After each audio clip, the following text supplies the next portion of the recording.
Bonjour à tous, eh bien, je suis très heureuse de vous retrouver, d'autant plus que c'est pour vous conter une histoire d'amour. En fait, ça m'est venu sur des réflexions sur des jeunes, des adolescents, sur un couple un peu âgé, enfin en tout cas de mon âge, qui se tenait par la main et pour eux, ça leur paraissait un peu vieux pour s'aimer. Donc la sexualité et l'amour ne sont pas le monopole de la jeunesse. Et puis j'ai cette petite citation que je trouve super bien.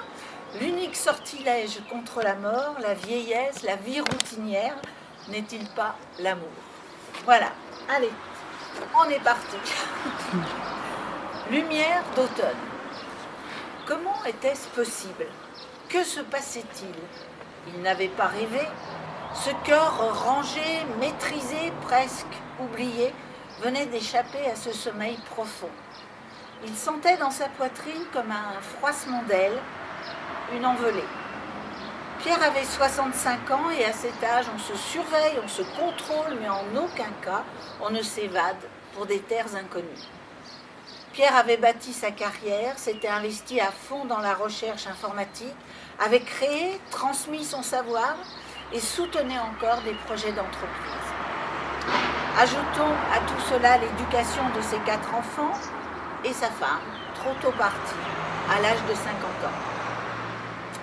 La solitude s'invitait parfois, le souvenir le rattrapait et il vivait 2 vies parallèles, celle dite d'avant et celle d'aujourd'hui où il allait ainsi entre avant je faisais et aujourd'hui ce n'est plus pareil. Avait-il étouffé ses envies? Pensait-il être au bout de son chemin? Or, sa cage thoracique venait d'être affolée par des battements accélérés. Les barreaux sages de son thorax s'écartaient pour permettre à un souffle à la fois léger et puissant de s'engouffrer. Il regardait cette femme venir vers lui, et entre ses côtes, un tambour cognait. Elle venait pour le servir sur la terrasse d'un village en fête. Il y avait beaucoup de monde. C'était une soirée chaude de fin d'été sous un ciel orangé. Il sortait d'une conférence. Le hasard des pas l'avait conduit ici. Pierre portait un costume de lin écru et une chemise blanche ouverte, ce qui lui donnait à la fois élégance et simplicité. Il y avait de la générosité dans son visage, dans ses yeux clairs. La terre inconnue était rousse. La lumière dorée de ce soleil couchant s'était accrochée à ses épaules nues et rondes. Elle portait un tablier à bavette noué sur une robe bleue à bretelles fines. Elle semblait sortie d'ailleurs, de son enfance peut-être, avec ses cheveux relevés dans un chignon défait. Elle avait de l'autrefois, du simple, du naturel, de la rondeur. Il venait de décoller pour ce voyage mystère. Michel avait 65 ans et son seul but à cet instant était de trouver une place assise à ce client. Il fallait rentabiliser la journée, ne rien perdre. Une chaise se libère, elle le dirige vers la table et leurs regards se rencontrent. Elle sourit et reste une seconde en suspens, happée par un élan qu'elle croyait mort. Depuis des années, Michel vivait seul dans une citadelle, dans sa citadelle, qu'elle nommait liberté, indépendance.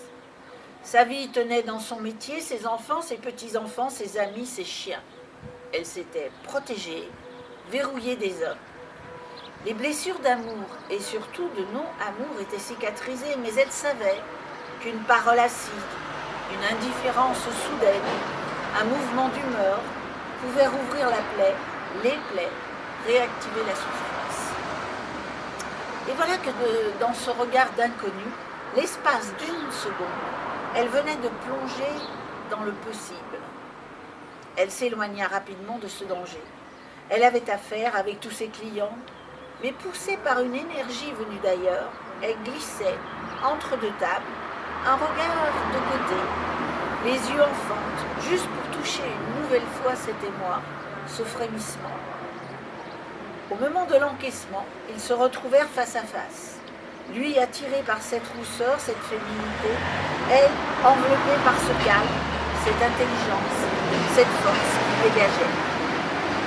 C'est à ce moment là qu'elle eut ce geste échappé, ce geste incontrôlé. Elle lui donna sa carte de visite, sous couvert d'un sens commercial, bien sûr, en sachant au fond d'elle qu'elle venait de lui tendre un espoir, son espoir. Et ce geste, qui semblait spontané, venait de très loin, d'un fond inconnu d'elle-même. Il saisit le Bristol cartonné qu'il glissa très vite dans la poche de sa veste. À cet instant précis, leur vie, si différente, si contraire, si réglée d'avance, venait de s'entrechoquer. Dans la nuit, sur le chemin du retour, l'espérance porteuse de son prénom et de son adresse email agissait. Pierre sentait le frottement du carton sur sa poitrine.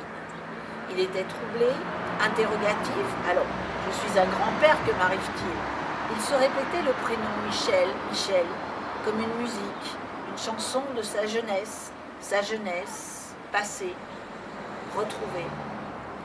Le restaurant fermé, Michel se sermonnait. Pourquoi avait-elle eu ce geste? Quelle folie à son âge! Le lendemain, Pierre envoyait un message à Michel, auquel Michel s'empressa de répondre. L'automne des âges est en cela merveilleux, comme tous les automnes, il est éphémère. Ce flamboiement, cette douceur est un ultime cadeau.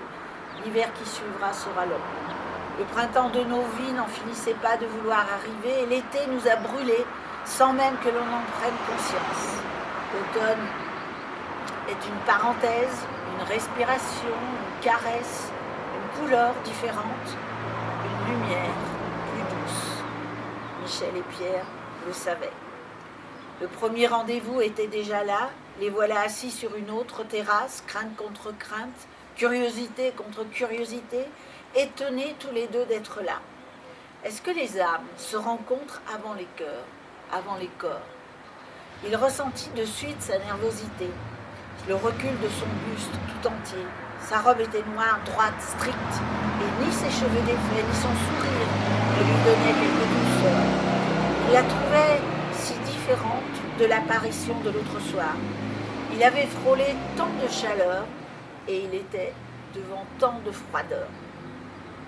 Les âmes s'égaraient ou se moquaient. Michel était assise au bord de sa chaise, raide, paniquée. Elle ne l'écoutait plus, regardait au dehors les possibilités de fuite. Le possible venait de s'écrouler comme un château de cartes. Elle ne se sentait pas à la hauteur, au niveau. Est-ce que l'amour naissant a des degrés, des classements, des diplômes? Elle se ressaisit dans la première gorgée d'alcool, respira profondément. Elle fit le choix de rester polie et enfin écouta. Il se livra, il parla de ses enfants, de ses petits-enfants, de ses origines modestes, avec quelques anecdotes drôles. Il aborda ses études universitaires et son métier, avec simplicité et clarté. Michel se détendit et souriait. Il posa sa main sur la sienne et elle reçut sa chaleur. Je suis veuf depuis 20 ans. Bien sûr, l'épreuve a été dure, mais l'énergie des enfants, le goût de la vie, tout simplement m'ont guidée. Il hésitait. Je ne pensais pas me retrouver à nouveau devant une femme et être si ému. Michel se sentait rougir comme on rougit à 15 ans. Une vision d'elle-même la rattrapa. Ses seins lourds, son ventre qui avait enfanté par 3 fois, son corps si solide mais si différent de la Michel qui rougissait. Ce corps qu'elle avait entretenu, massé, hydraté, paré, ce corps qui depuis quelques années semblait l'abandonner. L'air de rien, par touche, comme un peintre pervers, un peu sur la taille, un peu sur les hanches, un peu autour des yeux, un peu dans le cou, un peu sur les mains, un peu plus encore, et encore un peu plus. Michel s'affolait, une question envahissait sa tête. À 65 ans, ai-je le droit d'aimer? Elle avait pensé droit, elle si libre, si indépendante. Elle était rattrapée par le tabou de l'âge et l'amour. Pierre ressentit son malaise et d'une pression de la main, il ramena le regard de Michel dans le sien. « Vous me plaisez beaucoup. Parlez-moi de vous. » Parler d'elle? Elle but quelques gouttes d'alcool accrochées à son verre. Il fallait qu'elle plonge dans le puits de sa vie, et pour plonger, elle n'avait que ce seau cabossé, percé, au bout d'une corde usée. La première jetée remonta 2 lignes sur ses études et 5 sur son métier. Elle jeta à nouveau le réceptacle en fer dans le trou noir. Elle l'entendait heurter les parois de sa vie. Et il remonta enfin, si lourd pour la manivelle. À l'intérieur, 4 cœurs, dont un brisé, 3 enfants et un divorce.